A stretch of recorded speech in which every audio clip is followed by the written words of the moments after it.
Bonjour, Bonjour à tous. bonjour à toutes. Je te laisse peut-être l'honneur de te présenter en premier. Oui, bien sûr.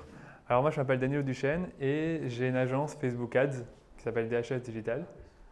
Et on fait des Facebook Ads pour des PME, des e-commerce, généralement des campagnes accès à la performance. Voilà. Moi, je m'appelle Bruno Guyot, je fais du Google Ads, je fais ça à mon nom. Et pareil, je fais à la performance la plupart du temps. Je fais aussi pas mal d'analytics. J'essaie d'amener les choses de bout en bout. Les commence à l'analytics parce qu'on traque, on mesure, sinon on ne peut pas faire des bonnes campagnes. Ensuite, on fait les bonnes campagnes à la performance, puis ensuite on itère et on optimise encore. Voilà, globalement. Très bien. Bon.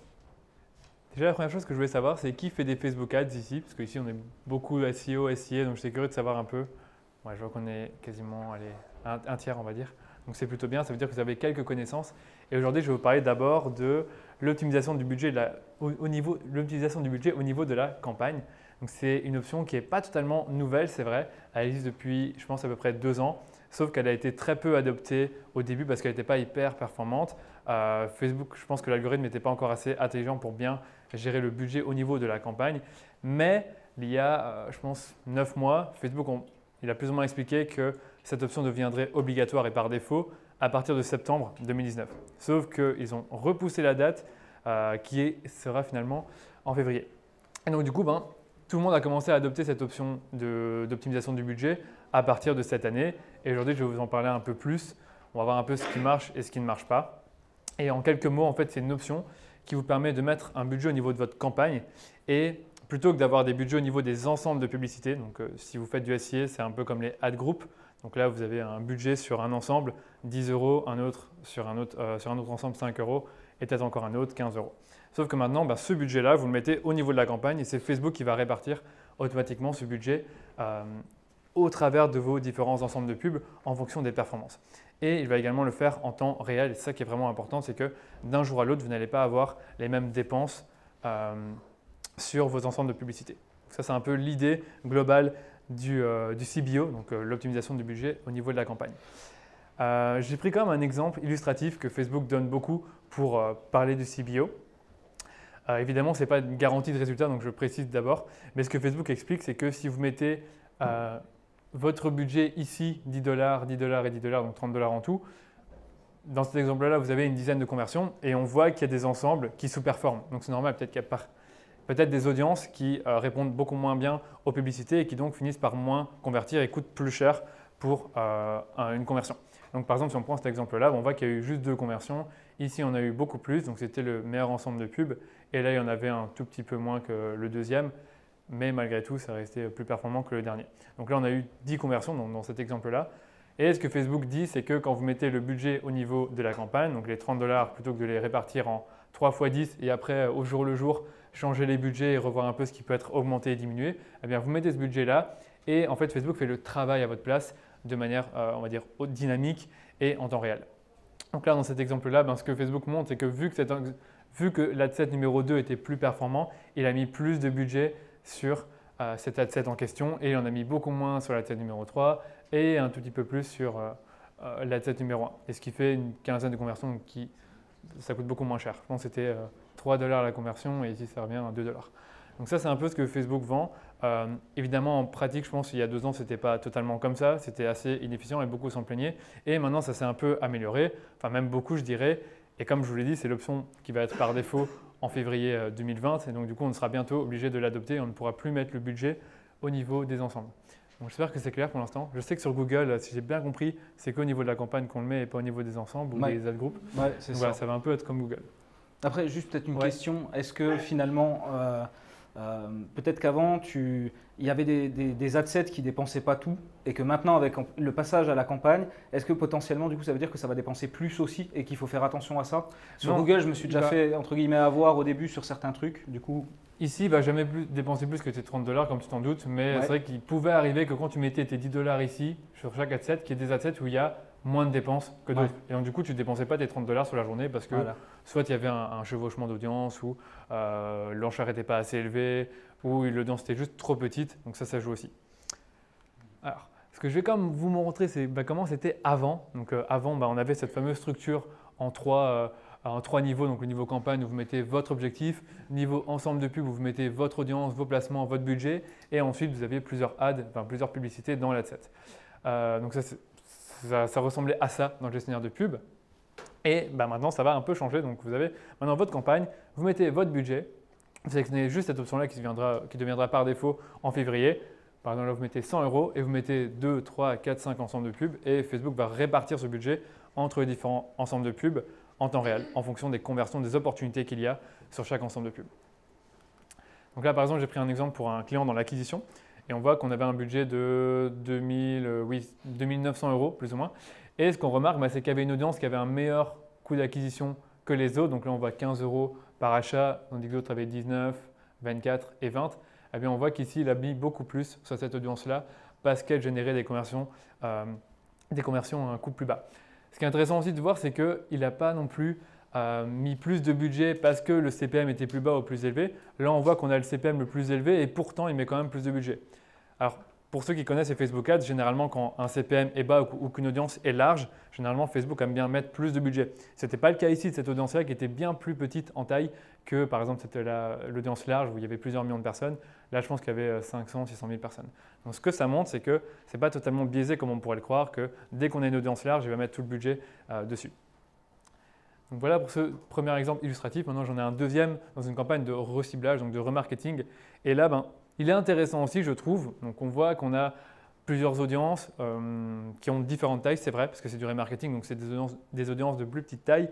Et cette audience-là en particulier, qui est les visiteurs du site, a eu beaucoup de budget qui a été investi dessus parce qu'elle est beaucoup plus grande en taille que les autres et qu'elle était également plus performante. Le problème, c'est qu'on n'a pas nécessairement envie d'avoir ce type, on va dire, de dépenses parce qu'on veut un peu toucher tout le monde dans notre tunnel de conversion. Et donc là, c'était un peu, je ne vais pas dire chiant, mais dommage qu'il ait dépensé quasiment 60% du budget juste sur cette audience-là et qu'il n'a pas donné plus de chance à d'autres audiences qui auraient pu être performantes. Et donc, pour contrer ça, ce que vous pouvez faire avec Facebook Ads, c'est que vous pouvez mettre des minimums et des maximums pour éviter les mauvaises surprises. Donc là, je vais montrer un exemple ici. Donc, dans le cas où je veux optimiser ma campagne et arrêter de laisser Facebook faire tout le travail à ma place, eh bien, je mets un maximum. Ça peut être 20, 30, 40 € peut-être. Là, j'ai mis 30 € parce que c'était un budget de 100 € sur la campagne. Donc, il ne faut pas non plus mettre un maximum trop élevé, sinon il va quand même tout dépenser. Mais vous pouvez essayer de restreindre un peu l'algorithme en mettant un maximum peut-être à 30-40% du budget initial sur la campagne. Donc ça, c'est plutôt cool, je trouve. L'option minimum, j'aime pas trop personnellement parce que en fait, Facebook garantit jamais que ce montant sera dépensé et je trouve qu'on s'y perd vite si on met des minimums un peu partout. Moi, ce que j'aime bien faire, c'est mettre un maximum sur une ou deux audiences qui peuvent très bien performer mais pour qui il y aurait trop de dépenses. Donc, il faut faire attention à ce niveau-là. Voilà. Ça, c'était pour l'optimisation du budget de la campagne. Et dernière petite chose sur ça, je vais vous donner quelques petits conseils pour l'adopter si vous voulez commencer à mettre en place cette option de dépense du budget. Parce qu'après tout, ça vous fait économiser du temps. Vous devez faire moins d'optimisation sur vos campagnes en soi. Et donc, vous avez plus de temps pour réfléchir à votre stratégie et vos contenus créatifs. Donc moi, ce que je vous conseille vraiment, si vous voulez l'adopter, c'est bien de séparer tout ce qui est acquisition et remarketing. Donc, acquisition, audience large, audience similaire, audience sociodémographique, vous mettez dans une campagne et remarketing dans une autre. Ça, c'est très simple de base. C'est une très bonne pratique à mettre en place pour utiliser CBO. Deuxième recommandation, c'est ne pas doubler votre budget en une journée. Donc ça, je ne sais pas comment ça marche chez Google, mais en fait, chez Facebook, quand tu augmentes trop ton budget, tu peux avoir des performances des coûts d'acquisition qui augmentent aussi parce que ton l'algorithme va dépenser plus, il va diffuser vers une audience beaucoup plus large et qui sera parfois moins qualifiée pour convertir. Donc attention à ça aussi. Donc, c'était déjà vrai avant avec les ensembles de pubs. Maintenant, il faut quand même faire attention à ne pas doubler non plus, même si vous avez un budget au niveau de la campagne. Troisième chose, c'est ne pas juger les résultats au niveau de la campagne, au niveau des ensembles de pubs, mais bien au niveau de la campagne. J'avais montré des exemples où on avait des coûts d'acquisition qui étaient parfois plus élevés, à 24 €, à 20 €.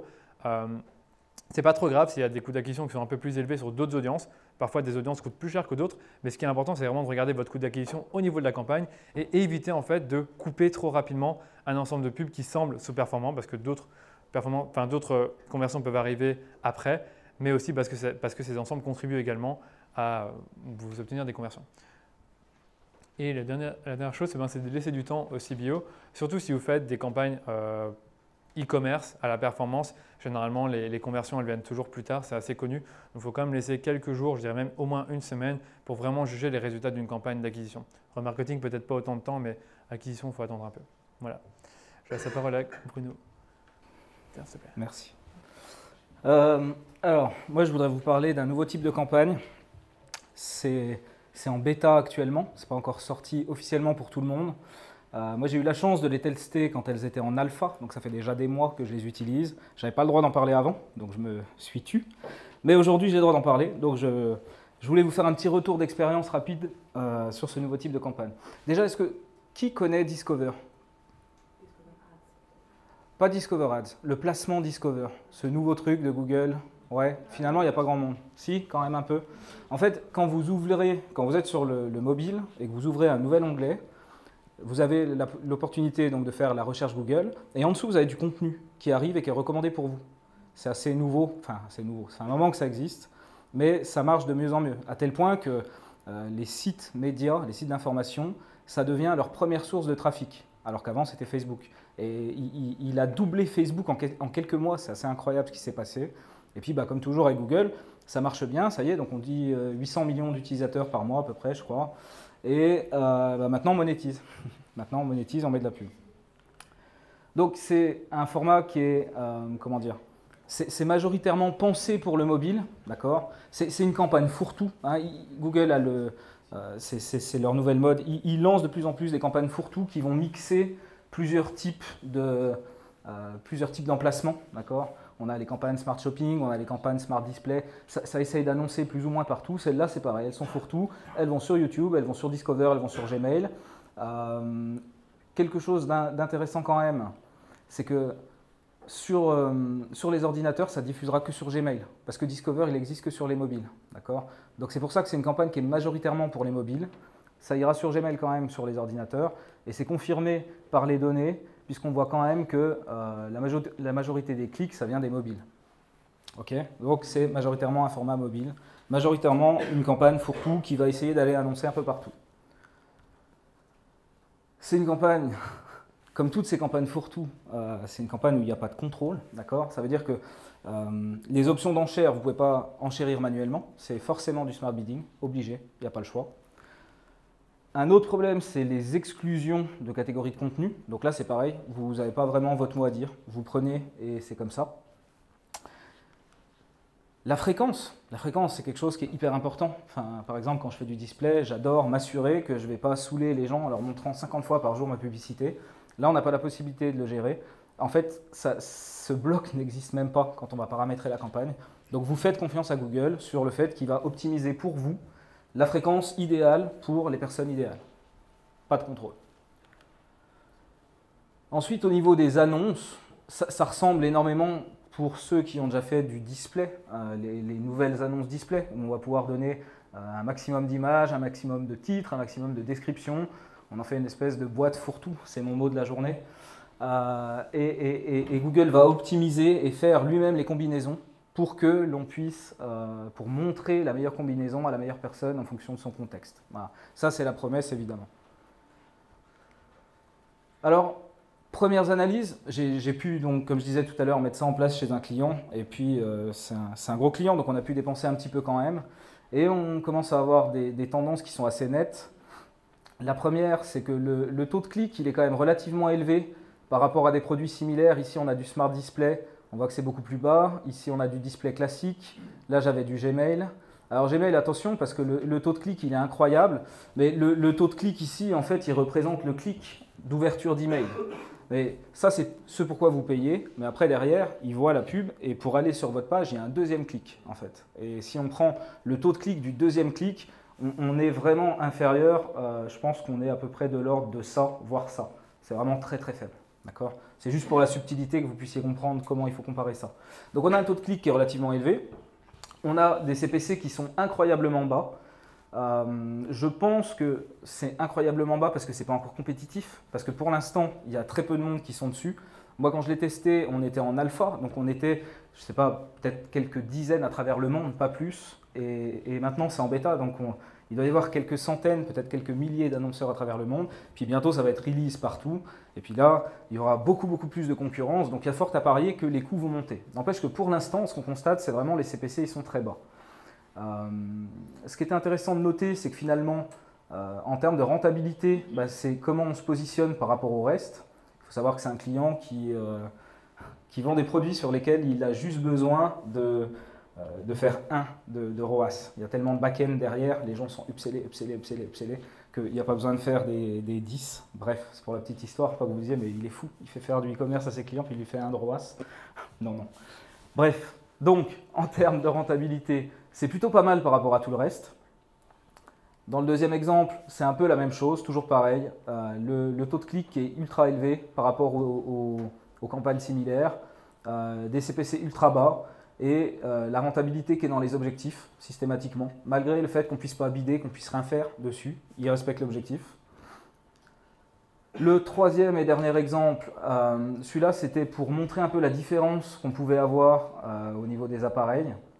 Donc on voit qu'on est un peu plus cher sur l'ordinateur, on est moins cher sur le mobile. Le taux de conversion il est meilleur sur l'ordinateur, mais malgré tout on avait une rentabilité qui était quand même très bonne sur le mobile. Donc c'est juste pour vous donner un espèce de premier dispatch. Et puis quelque chose que j'ai remarqué, je l'avais déjà remarqué sur les campagnes Smart Display, j'avais étudié. Je fais beaucoup d'études sur Google Ads, je ne sais pas si vous avez déjà eu l'occasion d'aller lire, je suis un peu fou furieux. Et j'aime tout comprendre, analyser, disséquer. Et du coup, sur les Smart Display, il y avait une période de 20 jours en fait, où vous deviez attendre. C'était vraiment lié au temps et pas forcément au volume de clics ni à l'argent que vous dépensiez. C'était lié au temps. J'ai l'impression que sur ces campagnes-là, ils sont encore meilleurs puisqu'on était en moyenne sur 21 jours sur les Smart Display. Sur celle-là, on doit être sur 8 à 10 jours.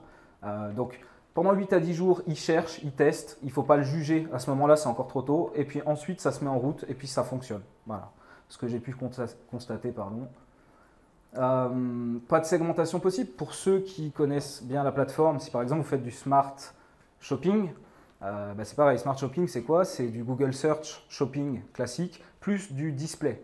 Et puis jamais on va vous dire quelle est la proportion entre les deux. On ne va pas vous permettre de voir cette information. Ici, c'est pareil. Moi, ce qui m'intéressait, c'était de connaître la proportion entre Gmail, Discover et puis YouTube. Il n'y a pas moyen. Il n'y a pas moyen, on ne peut pas savoir. Donc finalement, en fait, on ne peut rien faire. La seule chose qu'on peut faire, c'est optimiser les annonces. Donc on va voir la liste des annonces, puis là, on a voir le détail de l'élément. Et puis là, on pourra voir des colonnes de performance. Est-ce que cet élément, il est bon? Est-ce qu'il est moyen? Est-ce qu'il est faible? Donc évidemment, dès que c'est faible, il faut essayer de remettre un nouvel élément en challenge et puis virer les faibles et puis essayer de sans cesse monter comme ça. Maintenant, il y a beaucoup de manquements. Qu'est-ce qu'il en est des combinaisons? On n'en a aucune idée. Il y a plein de choses qu'on ne peut pas savoir. Donc c'est très très faible au niveau optimisation. À croire que ces campagnes, elles n'ont pas été faites pour être optimisées par nous, en tout cas. Voilà. Et dernier point, je pense que ça ne va pas tarder à sortir puisque dans l'editor, Google Ads Editor, ils viennent de le rendre compatible avec les campagnes Discovery. Donc ça ne devrait pas tarder à arriver chez tout le monde. Voilà. Merci.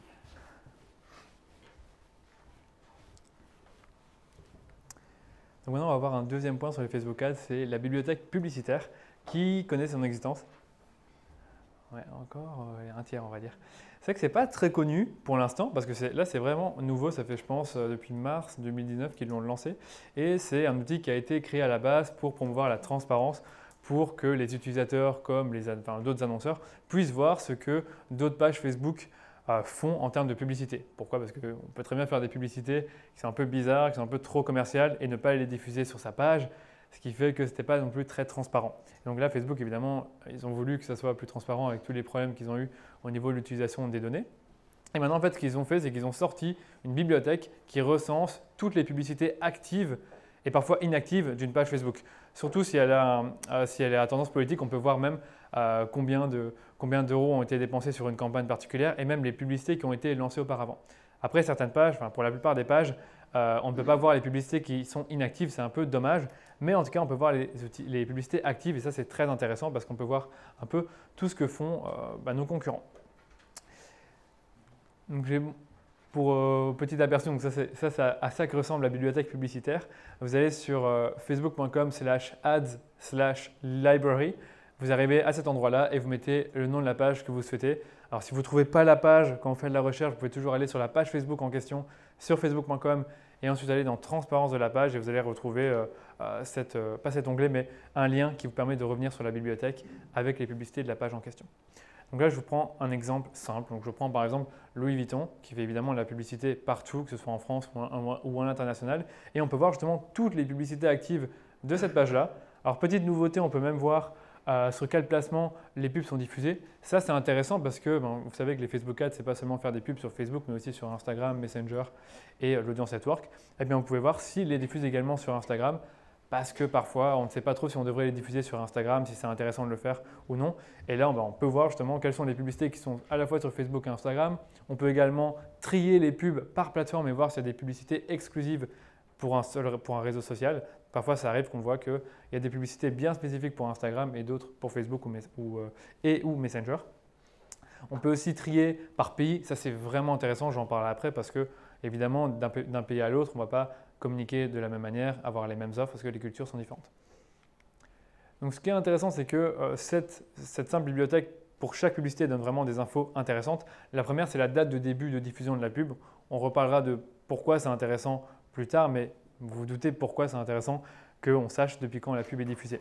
On peut également voir là où les plateformes de diffusion, donc ça j'en ai déjà parlé, le pays de diffusion et le format de la publicité. Ça c'est également intéressant parce que sur Facebook, il y a je pense 5-6 formats prédominants. C'est bien de voir un peu quel type de format vos concurrents font. Pour certains types de business, le carrousel va mieux fonctionner, les collections également. Pour d'autres, ce sera plus des images fixes ou des vidéos uniques. Donc c'est déjà intéressant de voir un peu à quoi ressemble leur publicité. Maintenant, je vais vous donner 4 cas d'utilisation de la bibliothèque publicitaire.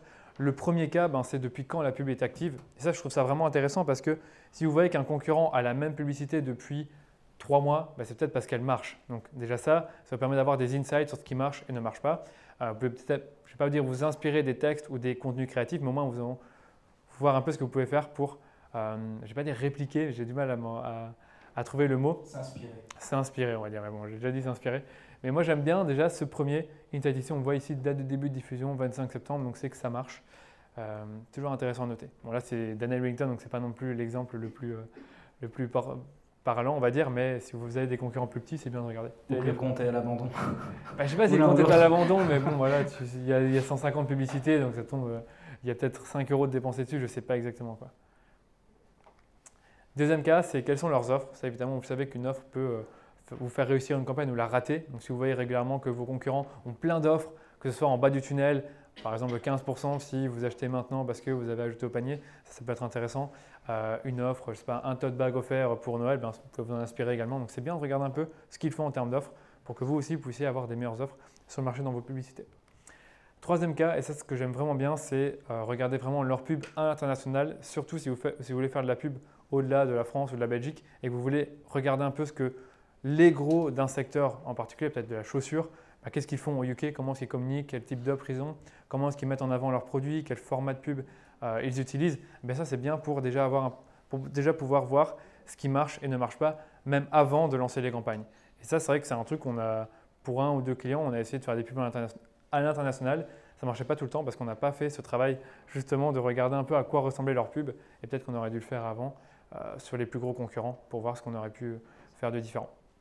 La dernière petite chose, c'est est-ce qu'ils font des A/B tests et si oui, quel type d'A/B test ils font. Donc là, je donne un exemple ici où on voit qu'ils ont exactement la même pub ici avec une image bleue et une image blanche. Bon, c'est pas trop laquelle le marche mieux, mais si on voit que la semaine d'après, cette pub-là disparaît, c'est que c'était plutôt l'image bleue qui marchait mieux. Également, ils ont aussi un autre A/B test visiblement en cours avec celle-ci où ils testent le texte au-dessus de l'image et là on voit que c'est plutôt axé sur la preuve sociale et là sur les bénéfices. Donc ça aussi c'est plutôt cool pour vous inspirer et faire vos propres tests A/B.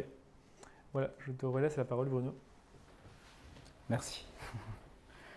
Ouais, c'est vrai qu'on m'a dit SMX c'est c'est un peu high level quoi. Hein, c'est ce qu'on m'avait dit. Alors du coup j'ai essayé de trouver un truc un peu high level. J'ai cherché pendant mes vacances, ma femme était ravie. Qui connaît les personnalisateurs d'annonces sur Google Ads? Ouais, déjà, ça commence mal. Mince alors.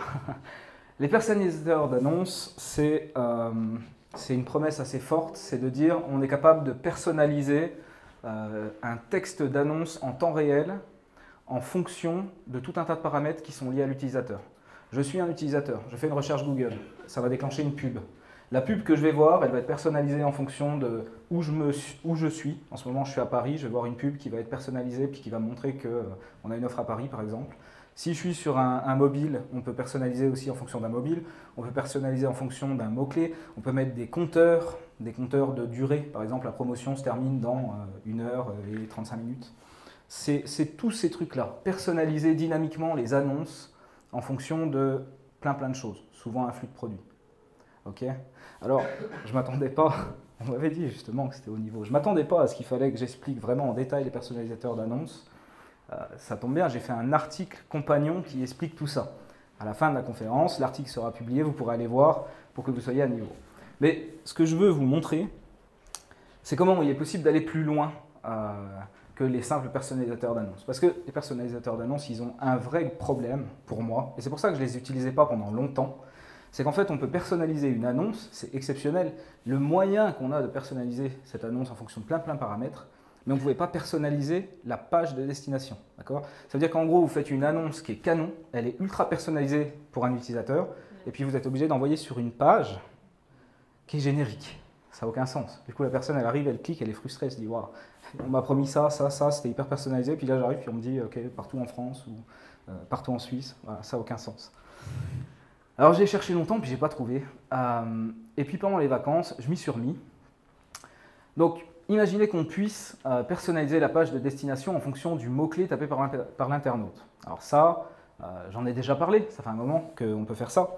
J'avais fait ça dans Unbounce en fait, et puis finalement, en fonction du mot-clé, on met une URL qui est personnalisée, et le texte qui est là-dedans va venir se mettre ici.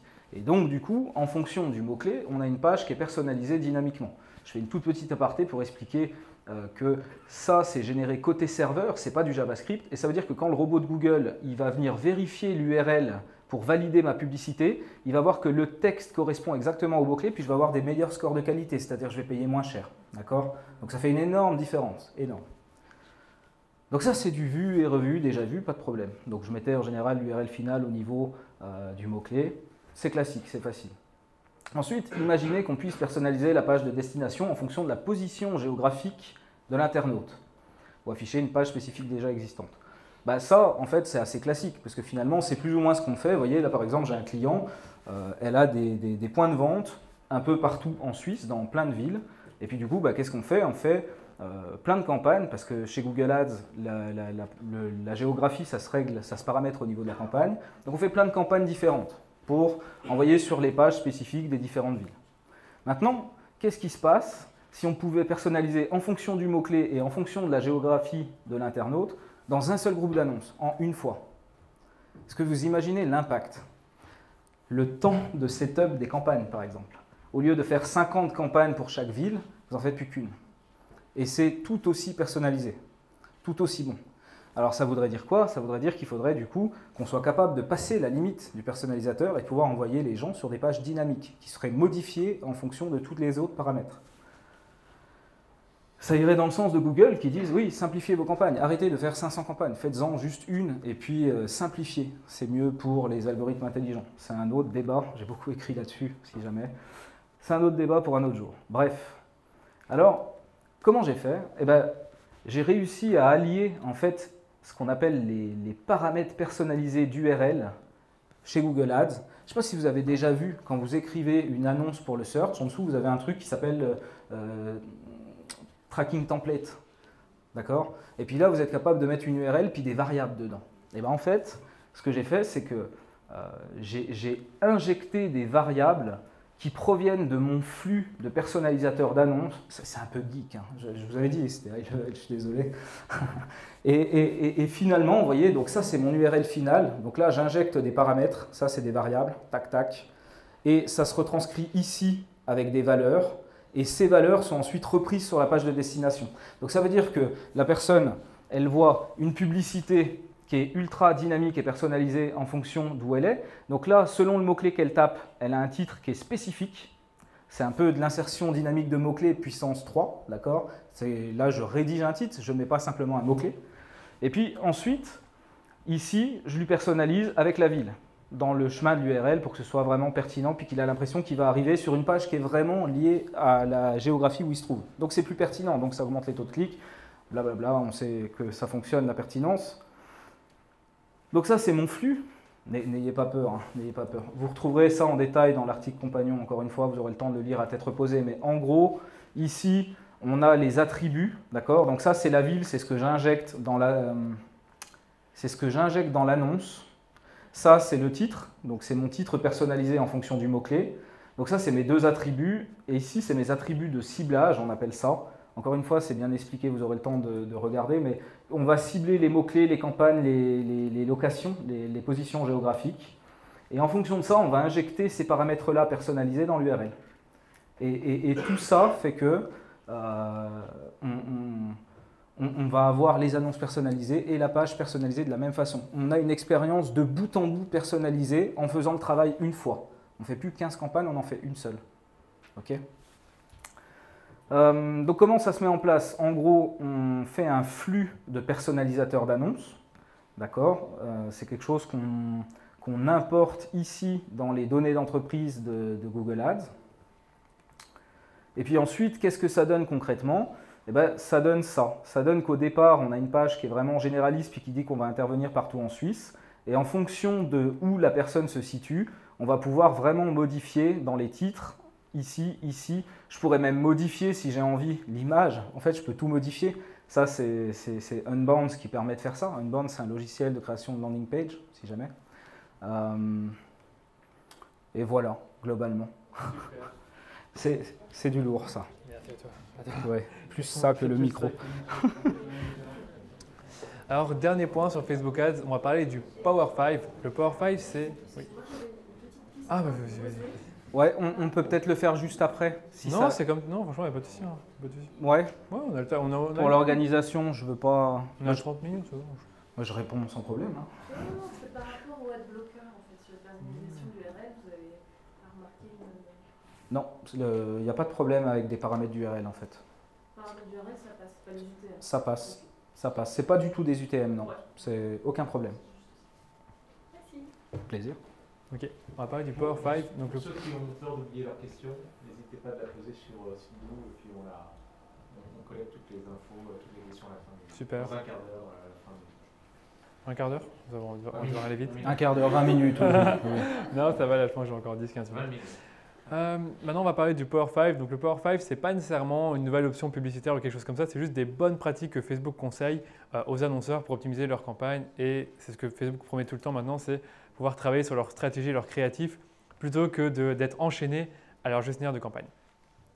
Donc, ce que je disais ici, c'est qu'en fait, maintenant, leur algorithme est devenu bien plus puissant qu'il l'était il y a peut-être 2 ou 3 ans. Et maintenant, il est capable de justement aller chercher des acheteurs plus facilement qu'avant. Et plus vous lui donnez, on va dire, des données, mieux il s'en sort. Donc des données, c'est quoi? C'est lui laisser diffuser vos pubs sur plusieurs placements, avoir des audiences plus larges, avoir des campagnes plus simples, activer la correspondance avancée pour le pixel Facebook. Donc plein de petits trucs comme ça qui permettent justement à l'algorithme d'avoir plus de données avec lesquelles travailler et optimiser vos campagnes.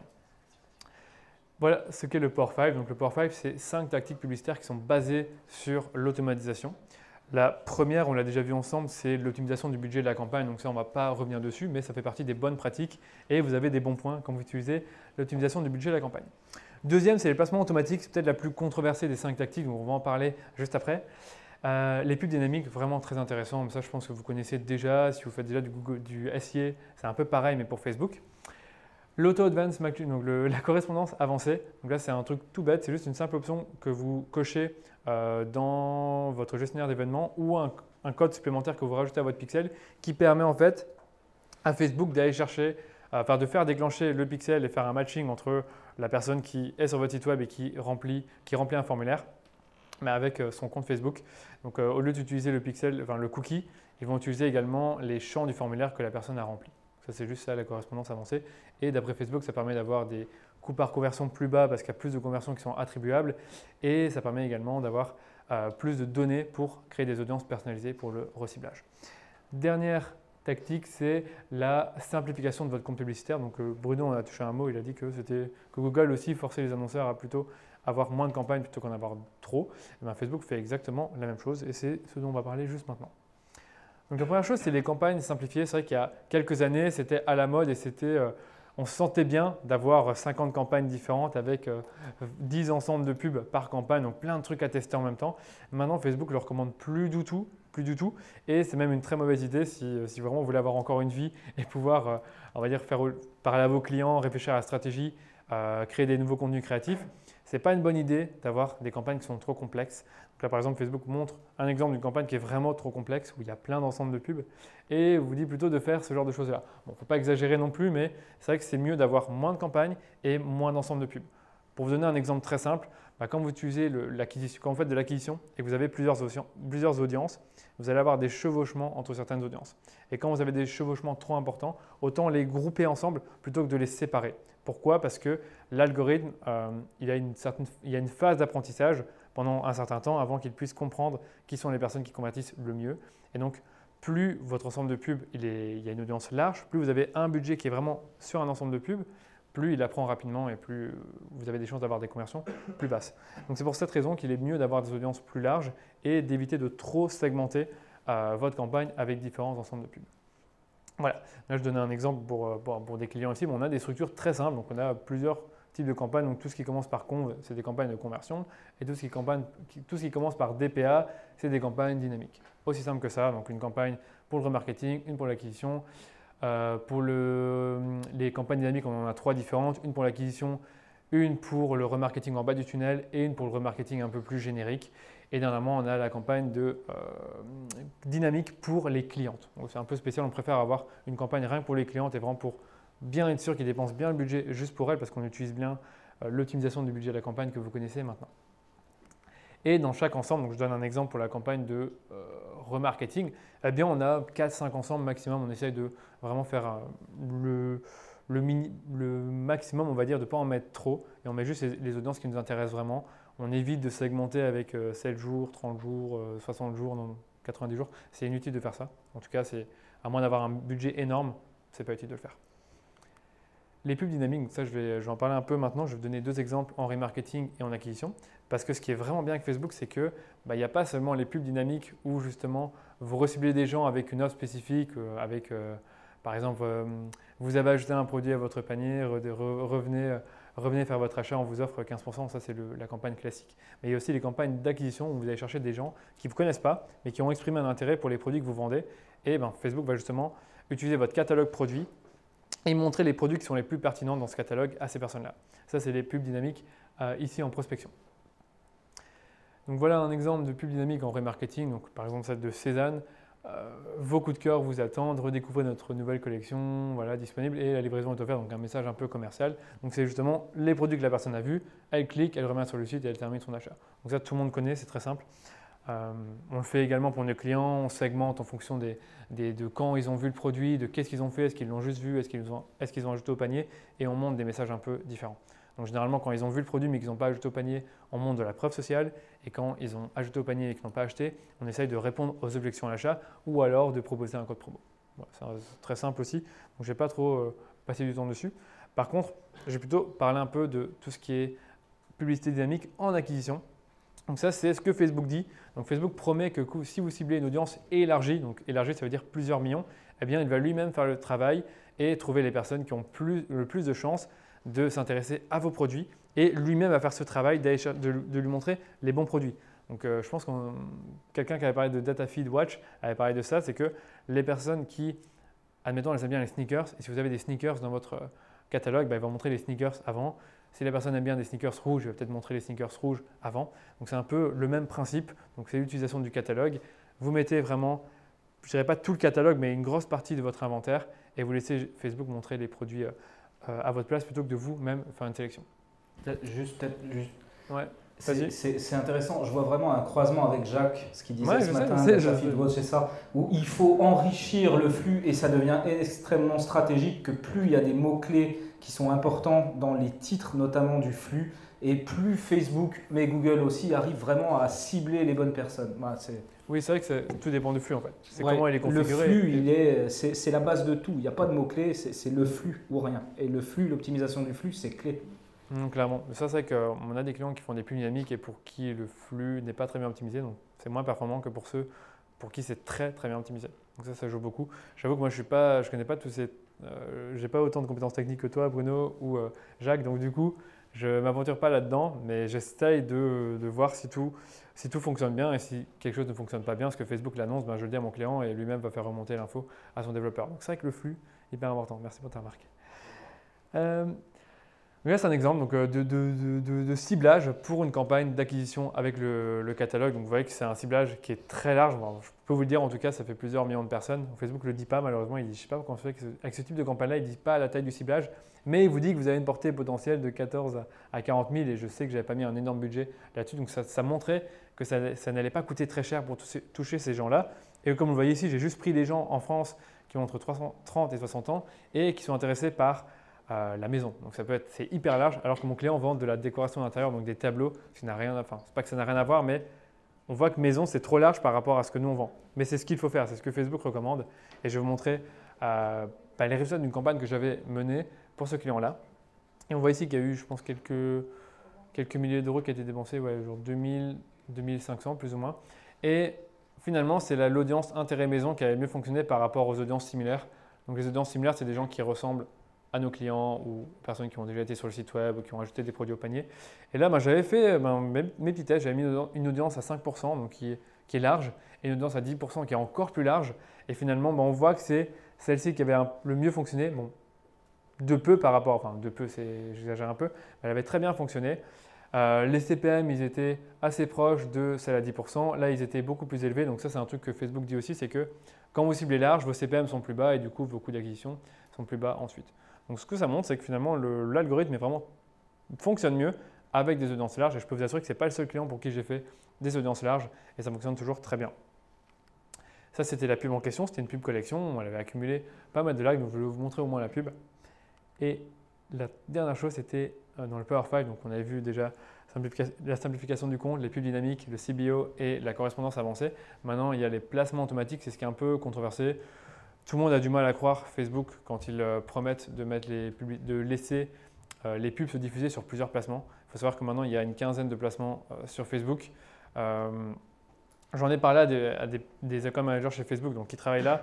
Alors certains disent oui, c'est vrai qu'il ne faut peut-être pas mettre placement automatique si vous ne voulez pas mettre certains placements, mais il faut au moins en avoir 4-5. Et c'est vrai que plus vous avez de placements, d'après ce que promet Facebook, plus vous pouvez toucher un nombre élevé de personnes pour un même budget. Plus il y a de chances que les personnes se souviennent de vous et plus il y a de chances aussi que vos conversions vous coûtent moins cher. En tout cas, c'est ce qu'ils montrent. Ils montrent des chiffres, je ne connais plus les chiffres par cœur, mais ils montrent énormément que vous devriez mettre les placements automatiques. Moi, mon avis, c'est que vous devriez juste prendre les placements qui vous intéressent sans négliger les plus importants qui sont les feeds d'actualité Facebook et Instagram et les stories Facebook et Instagram. Après, pour tout ce qui est audience network, donc c'est un peu le display de Facebook, personnellement, j'évite de l'utiliser, je le coche rarement. C'est pratiquement jamais en fait. Donc voilà, parce qu'on n'a jamais eu des très bons résultats, que ce soit pour du trafic ou de la conversion. Mais ça c'est aussi une nouveauté, je vous en parlais. Ce qui est bien, c'est qu'avant, vous disiez voilà, mettez placement automatique. Donc en tout cas, moi depuis que je fais la pub Facebook, j'ai toujours vu recommander placement automatique, mais on n'a jamais pu vraiment personnaliser les pubs en fonction des placements. Maintenant, ça fait, je dirais, une bonne année que cette option-là existe sur la plupart des comptes. C'est que quand vous avez par exemple une image ou une vidéo, vous pouvez personnaliser cette vidéo-là en fonction du placement en question. Ce qui vous évite justement d'avoir différentes campagnes pour, je sais pas, Instagram, parce que Instagram, c'est mieux d'avoir une vidéo qui fait moins de 120 secondes, ou alors avant, c'était même moins de 1 minute. Et maintenant, vous pouvez faire tout ça dans un seul ensemble de pubs. Vous mettez plusieurs placements et vous personnalisez la pub en fonction du placement. Donc ça, je trouve ça plutôt intéressant et je voulais vous le dire. Ou alors, vous pouvez aussi faire l'autre méthode que moi j'aime bien aussi, surtout si vous utilisez des publicités collection et carrousel. Donc les carousels, c'est plusieurs images dans une pub et la collection, c'est l'image ou une vidéo et en dessous, on a les produits. Le problème, c'est que ces publicités-là, pour l'instant, on ne peut pas les personnaliser selon le placement. Donc ça, c'est un peu dommage. Et donc là, dans ce cas-là, on est un peu obligé de séparer les campagnes. Donc je vais vous montrer un exemple après. Ça demande plus de gestion, c'est vrai, mais au moins, vous avez plus de contrôle parce que quand vous mettez les placements automatiques, c'est Facebook qui décide quand et où il va diffuser les publicités sur le placement en question parce que ça dépend vraiment des opportunités au jour X. Et c'est vrai que parfois, on voit qu'il y a un placement, généralement le feed d'actualité Facebook qui reçoit la majorité de la diffusion, après un peu Instagram et ensuite les stories.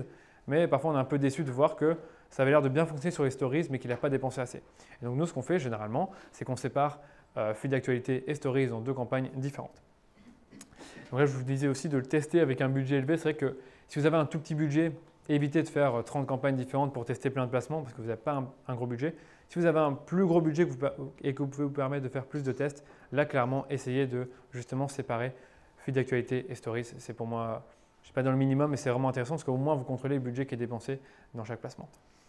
Donc là, c'est un exemple pour un client. On avait testé pour la même audience, plus ou moins. Donc je vais élargir un peu pour les stories, des publicités qui étaient assez proches.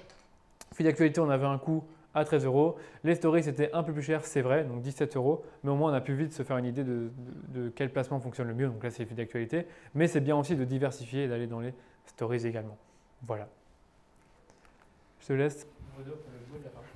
Merci. Juste, peut-être, je veux réagir à un truc que tu disais, que j'ai constaté aussi. Moi, je ne fais pas beaucoup de Facebook Ads, mais pour certains clients où je fais le Google Ads, je les emmène aussi là-dessus ensuite. Et effectivement, j'ai constaté que avant, il y avait plusieurs vagues.